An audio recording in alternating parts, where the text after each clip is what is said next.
Assalamualaikum, di dapur Bunda Santi lagi.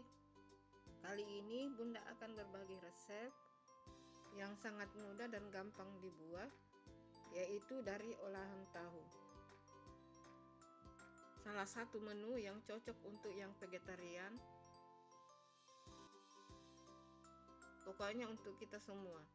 Bahan yang mudah, gampang didapat, dan murah meriah. Yuk simak videonya sampai habis.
Olahan tempe ala Bunda Santi sudah jadi.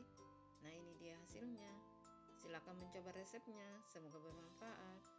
Sampai ketemu di video menu-menu yang lain. Assalamualaikum.